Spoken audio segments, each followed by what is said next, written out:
Vamos falar um pouco mais sobre o julgamento da segunda turma do Supremo sobre a suspeição do ex-juiz Sérgio Moro.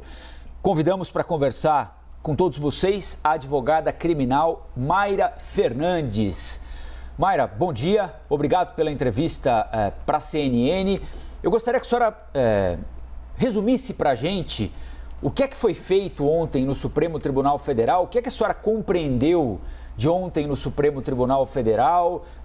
São justas as críticas que estão sendo feitas, especialmente pelo ministro Gilmar Mendes, aos métodos da Operação Lava Jato, que ele resumiu numa frase: não podemos combater um crime cometendo outros crimes. A Lava Jato e o juiz Sérgio Moro cometeram crimes para impedir que crimes outros fossem cometidos ou continuassem sendo cometidos? Bom dia, Colombo, Elisa, Lucinda. Um prazer enorme estar aqui com vocês.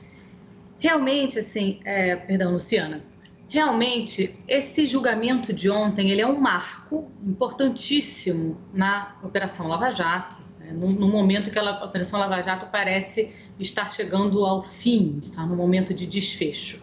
O voto ontem, denso, longo, super completo do ministro Gilmar Mendes impressiona, de fato, pela quantidade de informações e análise que ele fez, depois seguido também do voto do ministro Lewandowski, igualmente denso, voto de 80 páginas, que analisa ponto a ponto das teses defensivas apresentadas no habeas corpus.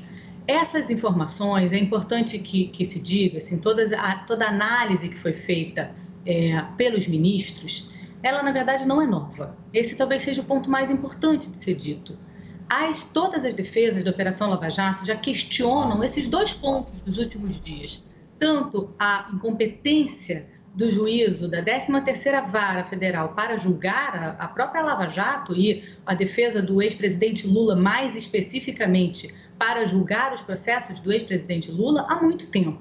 Da mesma forma, as defesas já questionam a suspeição do ex-juiz Sérgio Moro muito antes das mensagens trocadas com a Procuradoria da República virem à tona. De modo que essas mensagens, elas podem até dar um pano de fundo importante, mas, na verdade, os argumentos principais do habeas corpus são,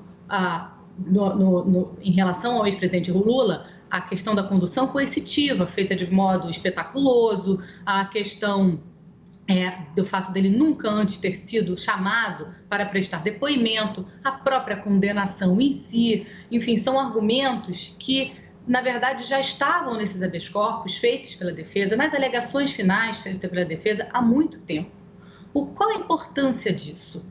É que a diferença entre o julgamento de segunda e o julgamento de ontem é que o julgamento de segunda reconhece a incompetência do juízo para aqueles processos do ex-presidente Lula, tá?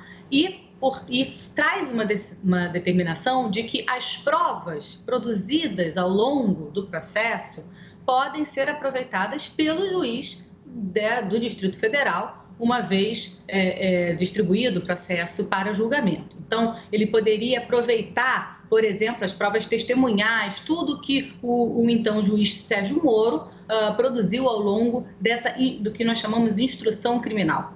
O julgamento de ontem, não. O julgamento de ontem traz uma enorme diferença. Se reconhecida a suspeição do ex-juiz Sérgio Moro, tudo que ele fez ao longo de todos esses anos nos processos do ex-presidente Lula caem por terra e é preciso recomeçar tudo de novo. É importante que se esclareça também que o habeas corpus de ontem diz respeito a somente um processo. Mas óbvio que não faria sentido que essa decisão só valesse para um processo do ex-presidente Lula e todos os outros permanecessem inválidos, porque a suspeição do ex-juiz Sérgio Moro, obviamente, ela estaria em todos os 4 processos do ex-presidente. De modo que, se reconhecida essa suspeição, de fato, com os próximos votos dos ministros da segunda turma, todos esses processos podem ser anulados desde a origem. Significa Doutora, começar de...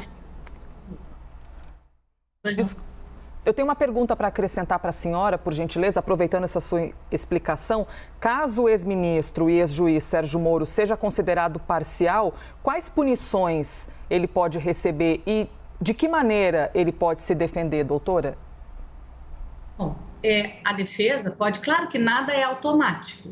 A decisão do ex-ministro, a decisão do ministro Gilmar Mendes, ela traz já uma punição, que é o pagamento das custas do processo. Todo processo tem um valor de custas que, ao final, normalmente os acusados são condenados a pagar, né? Então, normalmente você vê a sentença, por exemplo, pena de prisão, mais multa e custas processuais. Tá? Então, a decisão do ministro Gilmar Mendes já traz um pagamento de custas. Mas, claro que não é impossível que a defesa do ex-presidente Lula traga também ao judiciário uma demanda tanto de uma ação indenizatória, quanto pelo tempo que ele ficou preso indevidamente por um juiz suspeito, né? Essa decisão nula desde o início pode trazer uma responsabilização, porque foram 580 dias preso, fora todo o processo, né, em si, todos os 4 processos, e também uma responsabilização pela lei de abuso de autoridade. O ministro Gilmar Mendes traz palavras duras em seu voto, ele diz que não é possível combater o crime com outro crime. Então, ali ele já sinaliza a possibilidade, por exemplo, do cometimento de um crime de abuso de autoridade protegido pela nossa lei. É claro que, como eu disse, nada disso é automático. Há também, falando sobre as custas, uma observação que eu gostaria de trazer, que talvez as pessoas não tenham conhecimento do quanto isso custa. Quando eu digo que o ministro Gilmar Mendes traz no voto o pagamento das custas, ele não traz todo o valor que esses 4 processos, ao longo de todos esses anos, custaram para o país, né?